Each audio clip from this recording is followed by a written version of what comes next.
बिथांमोनहा सामिल जायामोनब्ला बेवहाय जुदि मदद होआमोनब्ला दिनै गोजोना फैनाय नङामोन। बेयो जोंनि सिगांनि बाथ्राफोरखौ माने गुबुननो फोरमायबाय थानाय जायो। गावजों गाव दावराव दावसि जायोब्ला रागा जोंब्लानो सिलाय दैनाय बेफोरो फैनो नांला।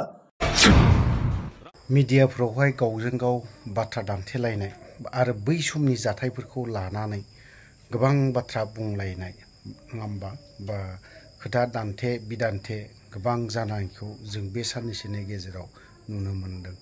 जि जाथायखौ जों रायखांनाङा बेफोर जाथायखौ जोंनि दानि खुंथायाव थाग्राफोर रायखांलायबाय थानायखौ जों नुनो मोनदों। बिनि सायाव आसाम आयेननि आफादगिरि सार बिस्वजित दैमारिया मा फोरमायखो जों एसे खोनासंनानै लानि। लोगोसे जायफ्रा राजखान्थि गोदानाव दिनै बै जालांनाय जाथायफोरखौ रायखांबाय थाग्रा बिथांमोना सार बिस्वजित दैमारिनिफ्राय गोबां बाथ्रा सोलोंना लानांगौ दं होननानै आं सानो। आरो बिथांमोना पार्टिया जिखियानो जाया मानो बा दोलोआ जिखियानो जाया मानो बिनिफ्राय गोबां खोथा मोनथिना लानांगौ आरो गोबां बाथ्रा सोलोंनानै लाबावनांगौ आरो रोंबावनांगौ दं होननानै आं सानो। थ' जोंनि जेसेबां दानि गोदान MCLA EMफोर नङा होमबा, बिथांमोना सोलोंनांगौ दङ। थ' खोनासंनानै लाग्रानि सार बिस्वजित दैमारिनि मा बाथ्रा फोरमायदों। बे जोंनि थाखाय मोनसे दुखुनांथाव बाथ्रा। थांखांनाय बाथ्राफोरखौ लानानै जोङो बेबायदि माने बायजोआव एबा मिडियानि गेजेराव दान्थे बिदान्थे जालायनो नाङा। मानो होननानै बुङोब्ला सोमावसारनायनि बेलायाव बायदिसिना जाहोनाव माखासे जानाङै जाथायफ्राबो जाबोदों। बेवहाय रावबो इस्साकृत भाबै बेफोर जाथायखौ खालामाखै।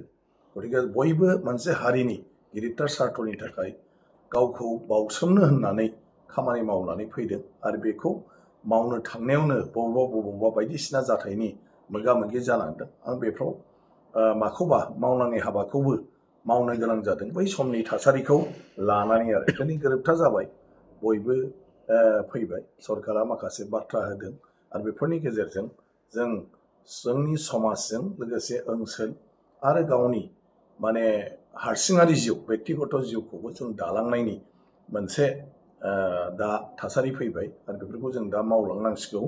नाथाय बेखौ लानानैनो जोङो माने सोरखौबा दाय होनानै बुंलायबाय थानो नागिरोब्ला बेयो जोंनि सिगांनि बाथ्राफोरखौ माने गुबुननो फोरमायबाय थानाय जायो आरोखि। गावजों गावनि गेजेराव जालांनाया जालांनाय, बेखौ जों दिनै रावबो सोदांफिननोबो हाया। आरो बाथ्राया जाहैबाय बेफोर बाथ्राफोरखौ जोङो रावबो दिनैहाय माने माबा मोनसे बुंफिननानैबो गोजोन होनो हानाय फिननाय जों होनो हाया। ओंखायनो जोंनि गासिबो दैदेनगिरिफ्रा बेफोर बाथ्राफोरखौ रायखाङैया मोजां, बुंलायलायैया मोजां। गोजोननि बाथ्राखौ जोङो NDP बिदा फंबायफोरखौ साबायखर बावनांगोन जे बिथांमोना गोलाव सम हारिनि थाखाय हाथियार दैनानै सोमावसारबोदों न' बां गारनानै। आरो बिथांमोना दिनैहाय बयनिबो खावलायनायाव जोंनि समाजाव आरो सिलायनि जे हारिमु बे हारिमुवा थानो नांला। गावजों गाव दावराव दावसि जायोब्ला रागा जोंब्लानो सिलाय दैनाय बेफोरो फैनो नांला। बयबो मोनसे गुबै दाहाराव फैफिननानै जों बयबो मोनसे सान्थि गोजोन परिबेस लानानै जोंनि समाजखौ आवगायलांनांसिगौ। बे मोनसे खावलायनायजों आरो सरकारनि जि एसुरेन्स बे एसुरेन्सफोरखौ माने गनायनानै दिनै NDP बिदा फंबायफ्रा माने फैनानै गोरोबथायाव बाहागो लाफैदों आरो बे गोरोबथायाव बाहागो लाफैनायनि थाखाय दिनै गोजोना जादों। बिनि थाखाय जों बिथांमोनखौसो साबायखर बावनांगौ। जों बेखौ लानानै जों लाबोदों होनलायनो जों नाङा। बिथांमोनहा सामिल जायामोनब्ला बेवहाय जुदि मदद होआमोनब्ला दिनै गोजोना फैनाय नङामोन। दिनै जों बिथांमोननि बाथ्राखौसो बांसिन साननांगौ, जाय बिथांमोनहा हारिनि नामाव माने गावबा गावनि जिउखौ बावसोमबोबाय। बिथांमोननि थाखाय दिनै जोङो मा खालामनो हायो।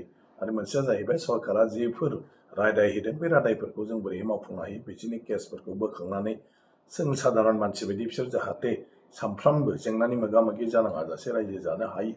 आरो बायदिसिना जेफोर अनसुंथाइनि बाथ्रा बुंदों बेफोरखौबो जों जाहाथे मावना होनो हायो। जों दा बेवहायसो नांथाबनांगौ आरो बेजोंसो जुगामि गोजोना फैगोन आरोखि जोंनि गेजेराव।